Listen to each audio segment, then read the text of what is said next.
তো নয়, আমার দপ্তরের সমস্ত জায়গায় আমরা বায়োমেট্রিক শুরু করব। হেলথ ডিপার্টমেন্টকে দেখতে হবে। আর বায়োমেট্রিক করলেই তো হয় না। আপনি ঢুকলেন 10টার সময়, বেরিয়ে গেলেন 12টার সময়, আবার ঢুকলেন 5:30টায়, বেরিয়ে গেলেন 6টায়, এরকম তো হতে পারে। তো কী করবেন সেটা হেলথ ডিপার্টমেন্ট দেখবে, কিন্তু ওই বললাম অ্যাকাউন্টেবল থাকতে হবে। করব সব কিছু তো একটা মিটিংয়ে হয় না, একটা সার্টেন টাইম থাকে, সবার কাজ রয়েছে।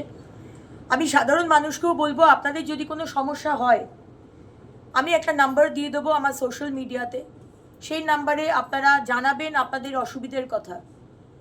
এই হাসপাতালে এসে বা আমাদের প্রাইমারি হেলথ সেন্টারগুলোতে গিয়ে আপনারা কি অসুবিধার মধ্যে পড়ছেন, কোন মানুষটা আপনাদের সাথে দুর্ব্যবহার করছে, কোন সিস্টার দুর্ব্যবহার করছে, কোন আয়া দুর্ব্যবহার করছে, কোন হাসপাতালের আধিকারিক দুর্ব্যবহার করছে, সার্ভিস পাচ্ছেন না, আপনারা নাম সমেত আমাদেরকে জানান। We will take step. এখানে অন্যায় করলে পার পাবেন না। মিটিং ভালো হয়েছে, অনেকগুলো বিষয়, একটু আস্তে অনেকগুলো বিষয় রয়েছে। একটা মিটিংয়ে সেটা কভার করা সম্ভব না, এবং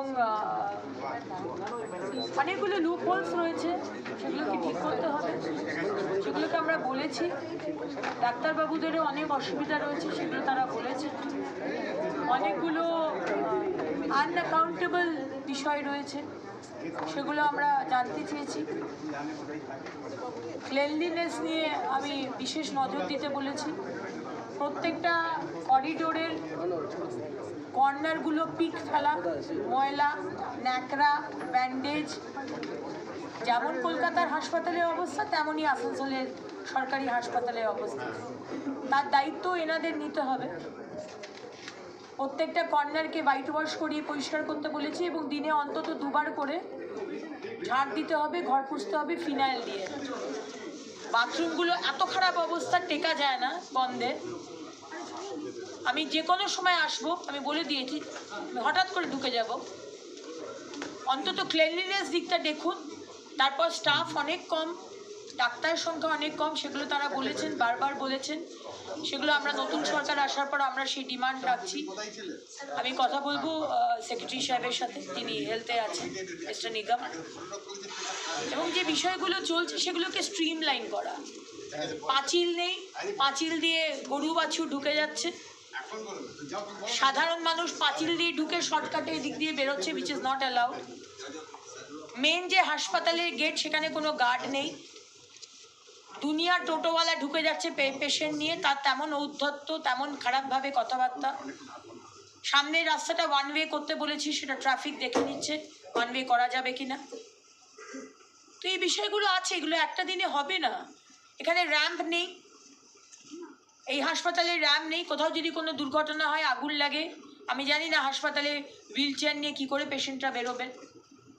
যাদের হাত পা ভাঙা, প্রচুর স্টাফ কমপ্লেন পেয়েছি আমি, তারা টাইম মেনটেন করেন না।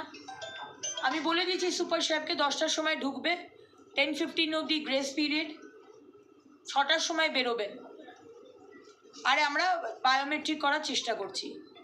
ডাক্তারবাবুদের নিয়েও, অনেক ডাক্তারবাবুদের নিয়ে, সব ডাক্তারবাবু নয়, কিছু কিছু কমপ্লেন নাম দিয়ে এসেছে। তারা এখানে একদিন আসেন, বাকি দিন তারা চেম্বার করেন। এখানেও চেম্বার করেন না, অন্য শহরে গিয়ে চেম্বার করেন, অন্য জেলায় গিয়ে চেম্বার করেন। জুনিয়ররা তারা এইসব সামলান, এগুলো চলবে না। খুব আনন্দে কাটিয়েছেন লাস্ট 15 বছর, কোনো অ্যাকাউন্টেবিলিটি ছিল না, কোনো জবাবদিহি ছিল না, পাবলিকের পয়সা লুটে পুটে খাও। এখন কিন্তু সেটা হবে না। যিনি অনেক ডাক্তার বলেন যে নন প্র্যাকটিসিং অ্যালাউন্স তারা নেন, সেক্ষেত্রেই তারা বাইরে প্র্যাকটিস করতে পারেন। যদি সেরকম নিয়ম থাকে, নন প্র্যাকটিসিং অ্যালাউন্স নিতে পারেন, তাহলে নেবেন। সেটা আমাকে দেখাতে হবে, সুপার সাহেবকে বলতে হবে।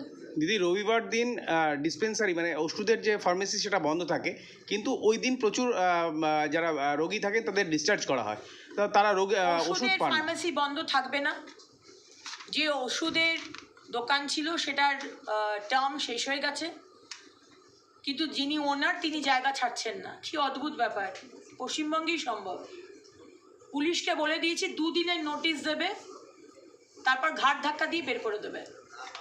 আর যিনি নতুন টেন্ডার পেয়েছেন তিনি চালাবেন, এবং 24 আওয়ার্স দোকান খোলা থাকবে।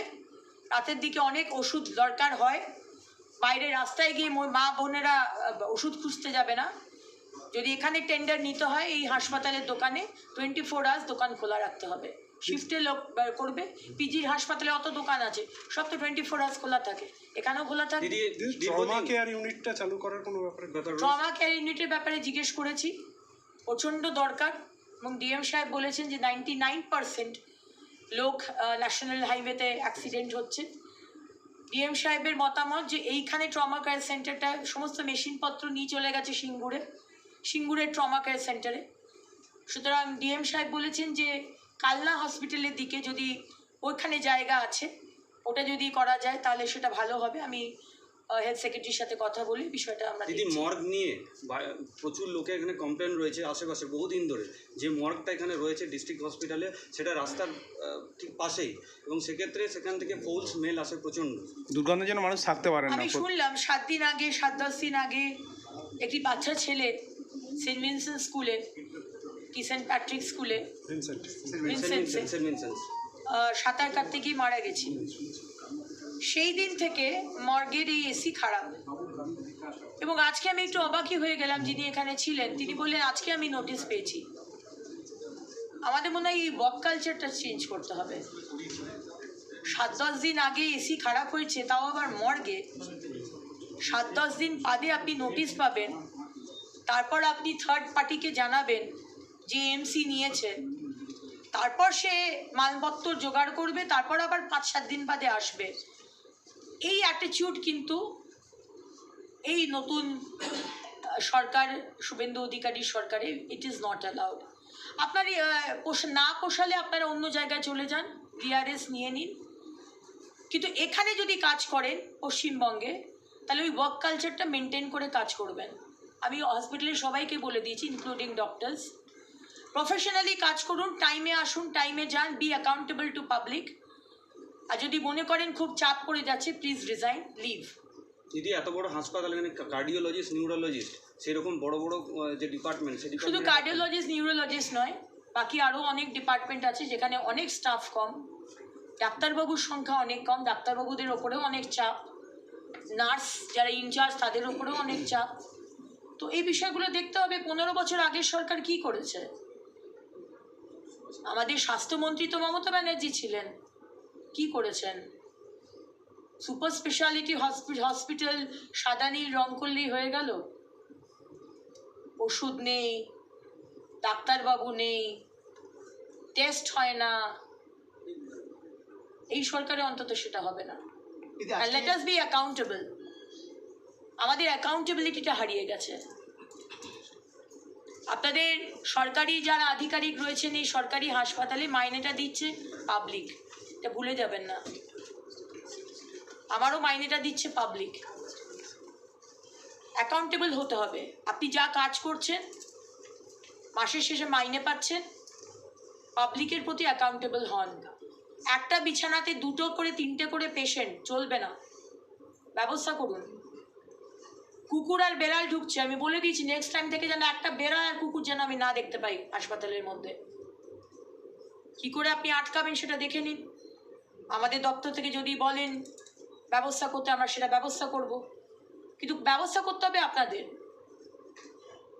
কিছু কিছু আয়া দিদিরা রয়েছে যারা পয়সা নিচ্ছে প্রেগনেন্ট মায়েদের কাছ থেকে, তারা আবার বলে না আয়া, তারা বলে বাড়ির লোক। এখানকার সিস্টার দিদিদের জানিয়ে দিয়েছি, সত্যি কথাটা বলুন, নয়তো আপনারাও অসুবিধায় পড়বেন।